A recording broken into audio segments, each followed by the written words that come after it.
All right, it's time to start the Hemi. Let's give it a try here. Ooh, sweet. The Hemi runs. No oil lights. Sounds real sweet. Put some mufflers on it. Some deep throaties. Get the K&N filter on there. Got the Cortez tune installed. She's running good and happy, it seems like. The battery's dead, so I had to jump start it. But it's a fairly new battery, it just won't take a charge. I think this thing hadn't run in about a year, so it's been a while. We'll let the battery recover, and if it doesn't recover, I'll have to get another battery and warranty it. But she's running smooth, she's running real sweet. One more done. Get this out of the driveway now, and I'll be sweet. Got rid of the 1600 yesterday. You guys saw that little video. Just got to clean the mess up. Get some lights on in here. Gonna go down to the city today and spray a little car. I'll take you guys with me. A little side of Aztec. Get that knocked out. Got the motor and tranny separated. Got the motor right there. I'm gonna try to put the stick on the back of that motor there and get that installed in the car. Sort of got something worked out with him. Maybe motivate him a little bit to get this done out of the driveway. And yeah, so next will be this. Gotta get the body lifted up. I got some buffing to do on this. I started wet sanding it yesterday. I got the fender and the quarter sanded. I gotta sand this door and the apron and the other fender, and buff that, and I'll go over the car one more time with a buffer, give it one good polish with the blue pad, and then we'll send this one back to Scooter. It's ready to go. We got cats walking on it, so sooner it gets out of here, the better it'll be, I'm sure. He's got cats, but it'll be his cat scratching it, not mine. And hopefully today we'll get some primer on this Honda. I didn't get a chance to get to this, but this tail light for Hans's car. Shit everywhere. Ugh. But anyway, we'll get some edge prime on this, and then get it in some high build, and give this a good block, and this will be ready to paint. We're gonna go with some single stage on this one, single stage white. And yeah, so that should be today. I'll get this primed and maybe paint it by Wednesday, Thursday. Hopefully I get the Honda and the Bug out of here, and that'll be about it. We'll be about done. I got this convertible. Not really sure what we're doing with that, what the deal is. Got to decide on a price on this one and see if he wants to fix it or not. This is a little rough for him. It had a quarter back here that needed to be replaced, had some serious damage before. I can Bondo it, make it look good, but it's going to be under the dough, you know, and he doesn't like that kind. So we'll let him decide what he's going to do with that. And yeah, so we just about got them all thinned out. I got the shit pile pretty high there for a while, but I think I about got it thinned out. And now we can do work on some personal things. So I got waiting to hear from the doctor. Haven't heard much this morning. Some acid on the floor there. But anyway, I went Thursday and had a CT scan. They sent me for, I guess I had an MRI, a CT scan, and ultrasound. And the ultrasound, they wasn't very conclusive, I guess. You know, they couldn't tell what kind of tissue it was there, so they're wanting to take it out, send it off to pathology, and see what's going on. So they're going to pull that out. I don't know when. I haven't heard from the doctor yet. And then the other issue, I guess it's not without its problems, is my lungs. You know, I sort of knew that I had some lung issues, and I can breathe pretty good, but I have a rattle, you know, when I breathe. And comes to find out, I got a part of my lungs is collapsed. My right lung is filled with fluid, and has tissue damage, more than likely from the paint. You know, I painted a lot of years in some bad situations, and that's why I always try to tell people that are getting into the paint profession, you know, it's something you really need to think about.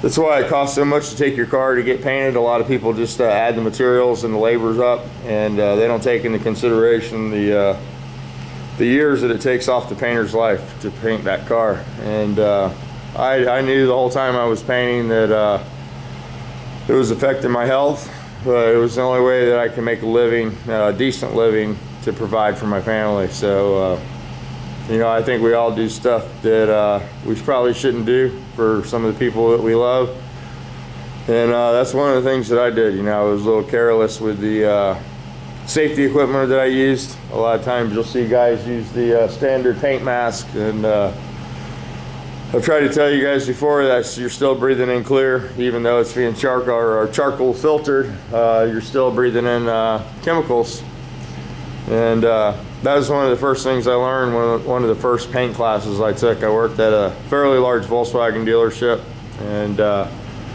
there was a management class that the manager just refused to go to, and they actually sent me by accident. And it went over all the EPA laws and restrictions and stuff for shops, what they're responsible for to protect their employees. And the number one thing that a paint shop should always have is a fresh air system. If you are painting cars for a living and they're giving you a 3M mask to put on, that's against the law. You're provided by law to have a fresh air system if you're a painter. And all I can say is it's probably best for your health if you use a fresh air system. A lot of the professional painters you see on YouTube, Mike Menke, I think, has got a fresh air system. I know Sodajet's got a fresh air system. James Freddy's got a fresh air system, and they're not cheap, but neither's dying. So the lung thing's not repairable. It's not something they can fix. You know, eventually that lung will die, and it'll have to be removed. And that's sort of something that I brought upon myself. You know. I know that there's a lot of guys out there that watch these videos that worked in the same shitholes with me, and they were exposed to the same chemicals. It's not just the paint you use. A lot of times it's the compound. It's having your feet wet all day. It's everything that goes along with painting and buffing every day. And I did that for 14 years, you know, every day, day in and day out. And it eventually catches up with you. People say that you know, they feel fine while they're doing it, and all the old timers will always tell you, hey, it's going to catch up to you. And you don't see too many old time painters, you know, and there's a reason for that. So we'll get through the lump, we'll get that sent off, and being with what they found in my lungs, you know, they want to send it off now because I'm sort of a high risk for that turning into cancer, I guess. They don't want to leave it there because it can become cancerous if it's not already. So that's where we're at with that. I'll know in the next couple days when I go to get those taken out, they'll biopsy, send it off, whatever they do with it, and then we'll know from there. And then the lung thing, I just have to I got to make some personal choices. You know, I got to decide whether I want to keep painting or whatever. I do have the fresh air system, so I'll just have to change the way I paint. I got to filter the air a little better that I breathe. And it does catch up with you, come to find out. So I will try to put the CD up there. It's all on CD. I don't know if that's something you want to see. Maybe it'll encourage some of you painters to go the fresh air route. This is a fresh air suit, you know, right here. You just have outside air pumped in from the booth, and that's mandatory. If you're painting a car, they have to supply you with a fresh air suit. This is the entry level, of course. Sada makes a really nice full face respirator. They're around $800 or $900, and then the pump's another $1,500, $1,200, I think, that goes outside. But it's well worth the investment. I don't know what a new lung costs, and I don't think you can buy one. So that's where we're at with that. So yeah, I'm working on the health thing, trying to get healthy, but I've done some serious damage. So now I have to pay the price. So this is running good. That's good though. Trying to get rid of the stress. So we're Greg's having problems. take care of yourself. Try to reduce that stress, buddy, because we need you in the garage for sure. You're one of the pillars that hold us together. So we got to try to get healthy. I know a lot of guys spend a lot of time working on their cars and dedicate all their spare time to their garage, after work activities. But yeah, you know, some of us are getting older and we have to look at you know, preservation for ourselves. So we spend all the time restoring the cars, and sometimes we need to work on ourselves a little bit. So that's where I'm at.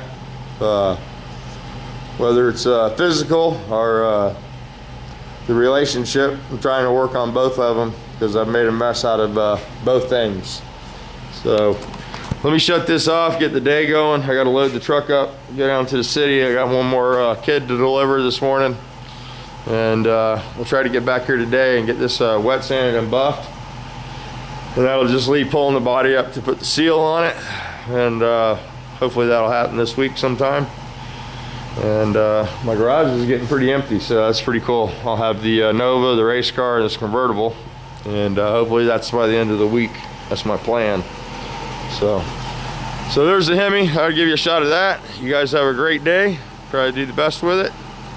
And we'll talk to you guys later.